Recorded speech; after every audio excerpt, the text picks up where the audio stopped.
Welcome friends, প্রত্যেককে স্বাগত আমাদের ইউটিউব চ্যানেলে। যে সমস্ত ভিউয়ার্সরা প্রথমবার চ্যানেলটি দেখছেন তারা অবশ্যই চ্যানেলটিকে সাবস্ক্রাইব করে দেবেন এবং চ্যানেলের পাশে থেকে বেল আইকনটি প্রেস করবেন যাতে এই ধরনের খবরাখবর সবচেয়ে আগে সবচেয়ে দ্রুত আপনাদের কাছে পৌঁছে যায়। তো আজকে যে বিষয় নিয়ে আলোচনা করবো সেটা হচ্ছে, আপনারা প্রত্যেকে জেনে গেছেন আগামীকাল 32,000 প্রিয়াঙ্কা নস্কর মামলা ডিভিশন বেঞ্চে জাস্টিস হরিশ ট্যান্ডন স্যার এবং জাস্টিস প্রসেনজিৎ বিশ্বাস স্যারের বেঞ্চে কিন্তু লিস্টেড রয়েছে। এখন এই মামলায় প্রাথমিক শিক্ষা পর্ষদ কি করবে সেটা তো পরের ব্যাপার, বাট একটা ছোট্ট জিনিস সূত্র মারফত আমাদের কাছে এসছে এবং সেটা যদি সত্য বলে প্রমাণিত হয় তাহলে এই প্রিয়াঙ্কা নস্কর মামলায় 32,000 নয়, বাতিল হতে পারে 42,949 জনের প্রাথমিক শিক্ষকের চাকরি। পর্ষদের করা মাত্র একটি ভুল পথে বসাতে পারে প্যানেলভুক্ত সবাইকে। আমরা জানি না এর সত্যতা কতটা আছে, সূত্র মারফত খবর পেয়েছি, সেখান থেকে ভিডিওটা তৈরি করা। এবং যদি এই ভুল সত্যিই প্রাথমিক শিক্ষা পর্ষদ কমিট করে থাকে তাহলে কিন্তু এই প্যানেলভুক্ত প্রাথমিক শিক্ষক শিক্ষিকাদের আগামী দিন কিন্তু বিপদে পড়তে হতে পারে। তার কারণ হচ্ছে এই ভুলের কোনো খেসারত কোনো কিছু দিয়ে পূরণ করা যাবে না। অপূরণীয় একটা ভুল যদি এই ভুল প্রাথমিক শিক্ষা পর্ষদ করে থাকে তাহলে আর কোনোভাবেই কোনো গ্রাউন্ডে আর অন্যভাবে দরকার পড়বে না, এই একটা গ্রাউন্ডেই বাতিল হয়ে যেতে পারে গোটা 42,949 প্রাথমিক শিক্ষকের চাকরি। তো দেখাবো। তো দেখুন, যেটা মূল গেজেট আছে 2016 সালে যে পিটিআর রুলসের যে গেজেট রয়েছে, যে সেই গেজেটে যদি রুলসে আপনি দেখেন তো 9 নম্বর পয়েন্টে লেখা আছে অ্যাপ্রুভাল অফ দ্য প্যানেল। অর্থাৎ পরিষ্কার এখানে যেটা আছে আমরা সেটা পড়ে নিই। The panels after being prepared, অর্থাৎ প্যানেল যখন তৈরি হবে shall be accorded approval by the board and thereafter shall be send the respective district primary school councils with all necessary paper for appointment. পরিষ্কার, অর্থাৎ panel তৈরি হয়ে যাবে এবং সেই প্যানেলটা অ্যাপ্রুভ করবে বোর্ড। যদি বোর্ড অ্যাপ্রুভ করে তারপরেই এই নিয়োগপত্র ডিপিএসসি বাগেরা যে কাগজপত্র আছে সেগুলো দিয়ে তারা নিয়োগটা করবে। এখন বিষয়টা হচ্ছে 2016 সালের যে প্রাথমিক শিক্ষক নিয়োগ হয়েছিল 42,949, সেই প্যানেল কি আদৌ অ্যাপ্রুভ হয়েছিল? প্রশ্ন হচ্ছে এটা। তো যেটা আমাদের কাছে এসে সেটা বিস্ফোরক, সেটা নিয়ে আমি যাচ্ছি না, বাট আমি যে ফ্যাকচুয়াল অ্যাসপেক্টে কয়েকটা আলোচনা করছি, কারণ আমরাও চাই না যে কারো চাকরি এতদিন চাকরি করার পরে কারো চাকরি বাতিল হোক। তো সেই জায়গা থেকে এই পয়েন্টটা কিন্তু গুরুত্বপূর্ণ, ভাইটাল হতে চলেছে ডিভিশন বেঞ্চে, কারণ এই জিনিস উঠবেই ডিভিশন বেঞ্চে। আপনাদের দেখাবো 2009-এর ক্ষেত্রে যদি আপনারা দেখেন যে সার্টেন কিছু ডিস্ট্রিক্টে আপনাদের পরবর্তীকালে যে নিয়োগ হয়েছে 2009-এর ক্ষেত্রে, তো সেক্ষেত্রেও যে অ্যাপ্রুভাল, অর্থাৎ প্রত্যেকটা পৃষ্ঠায় যখন প্যানেল তৈরি হচ্ছে সেই প্যানেলটা হোয়াটএভার যে কেউ তৈরি করুক তারা কিন্তু অ্যাপ্রুভালের জন্য দেখুন প্রত্যেকে এখানে আছে, ডিএম আছে, দেন ডিপিএসসির তরফ থেকে আছে চেয়ারম্যান, প্রত্যেকে সাইন টাইন করা আছে। দেখুন 1, 2, 3, 4, 5টা পর্যন্ত সাইন 2009-এর ক্ষেত্রে হচ্ছে। এইগুলোকে প্যানেল অ্যাপ্রুভাল বলে, যে প্যানেলটা অ্যাপ্রুভ হয়ে গেছে, এবার এটা ফার্দার অ্যাপয়েন্টমেন্ট ইস্যুর জন্য এটা ডিপিএসসিতে বা ডিপিএসসি এটা ফার্দার অ্যাপয়েন্টমেন্ট ইস্যু করবে 2009-এর ক্ষেত্রে। কিন্তু তারাই কন্ডাক্ট করেছিল 2009-এর ক্ষেত্রে রিক্রুটমেন্ট প্রসেস, এবং তারাই পরবর্তীতে প্যানেলটি অ্যাপ্রুভ করানোর জন্য প্যানেলটি এইভাবে অ্যাকচুয়ালি অ্যাপ্রুভ হয়। তাহলে দেখা যাচ্ছে 2009 থেকে যদি আমরা ঘটনাগুলোকে পরপর রাখি তাহলে বিষয়টা অনেকটা পরিষ্কার হবে এবং এই পয়েন্টটা ডিভিশন বেঞ্চে এতটা গুরুত্বপূর্ণ হবে যে বাকি সমস্ত আসপেক্ট কিন্তু অন্যদিকে চলে যাবে। তার কারণ মেন ম্যাটার হোয়াটএভার যাই হোক না কেন, এই তত্ত্ব যখন খাড়া করা হবে যে 42,949 প্যানেলকে আদৌ অ্যাপ্রুভ হয়েছিল, তখন শুধু 32,000 নয়, সংখ্যাটা 42,949 নিয়ে টানা এক্সট্রা শুরু হয়ে যাবে। আপনাদের দেখাবো 11,765 সম্প্রতি রিক্রুটমেন্ট, স্টেট ওয়াইজ রিক্রুটমেন্ট এটা হয়েছে, যেটা পিটিআর 2022 যে প্রাথমিক শিক্ষক নিয়োগ 11,765, তার 9,533 জনের প্যানেল প্রকাশের পর প্রথম কথা স্টেট ওয়াইজ সব কিছু হয়েছে।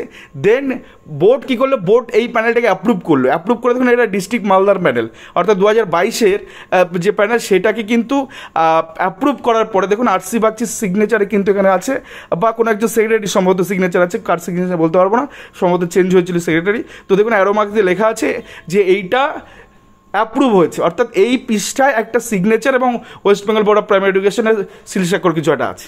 তো এটাও অ্যাপ্রুভ হয়েছে, অ্যাপ্রুভ করেছে বোর্ডের আর কোনো অথরিটি দরকার নেই, বোর্ড নিজে অ্যাপ্রুভ করে দিয়েছে। তো সেক্ষেত্রে সেই প্যানেল ডিস্ট্রিক্ট ওয়াইজ গেছে মালদার ক্ষেত্রে এবং সেক্ষেত্রে গিয়ে অ্যাপয়েন্টমেন্ট ইস্যু করেছে ডিপিএসসি। স্টেট ওয়াইজ রিক্রুটমেন্টের ক্ষেত্রে ওই অ্যাপ্রুভালের পয়েন্টটা কোনো চেঞ্জ নেই। পিটিআর 2016 রুলসে ওই অ্যাপ্রুভালের জায়গাটায় কোনো রকম কোনো চেঞ্জ নেই প্রত্যেকটা নিয়োগের ক্ষেত্রে। আপনাদের এবার আরও একটা বিষয় আপনাদের দেখাবো, 2016 সালের রিক্রুটমেন্টে জাস্টিস গাঙ্গুলি অর্ডারে পোস্টমূল থেকে অনেকে চাকরি পান। 187 জন আমরা দেখেছি যে 42,949 2022-এ এসে দেখতে পাচ্ছেন 2022 এসে একটা তালিকা প্রকাশিত, এবং সেক্ষেত্রে দেখুন আরসি বাগচি এই প্যানেলটাকে অ্যাপ্রুভ করেছে।